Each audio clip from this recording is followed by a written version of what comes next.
The Bureau of Agriculture and Fisheries Standards, created under the Agriculture and Fisheries Modernization Act of 1997, develops Philippine national standards for crops, livestock and poultry, fish and fishery products, and agri-fishery machineries and structures.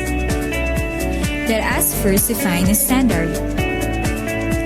A standard is a document established by consensus and approved by a recognized body that provides for common and repeated use, rules and guidelines, or characteristics for activities or their results, aimed at the achievement of the optimum degree of order in a given context. There are two types of standards: the product standard and the code of practice. Product standards provide quality requirements such as grading and classification for specific commodities and specification for agri-fishery machineries. Code of practice, on the other hand, provide recommended practices in the production of safe and quality commodities and test protocols for agri-fishery machineries. So how do we develop a standard? The standards development process starts with the proposals received from different stakeholders, relevant regulatory agencies, other government agencies, academic and research institutions, and private sector. The proponents are requested to submit a proposal concept note, which will be used as basis for pre-assessment and prioritization. The proposal may be for the development of a new standard, revision of an existing PNS, or adoption of an international standard. Once a priority list for standardization is approved, BAFS will conduct a stakeholders consultation to gather baseline data on technical and commercial information on the concerned industry. The data and information gathered from the stakeholders consultation will be validated during the field data gathering. Additional data will be collected, which will serve as basis in the creation of the initial draft standard.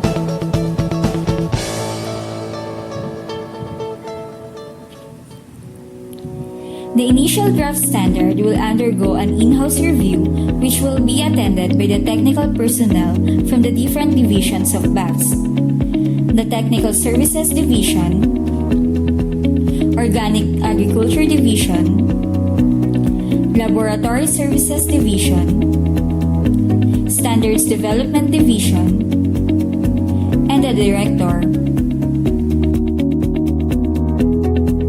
The Technical Working Group, or TWG, composed of experts from relevant regulatory agencies, other government agencies, academic and research institutions, and private sector, is created to guide the standards development process. With the comments gathered from the in-house review, the TWG will convene in series of meetings to discuss and prepare the draft PNS for public consultation.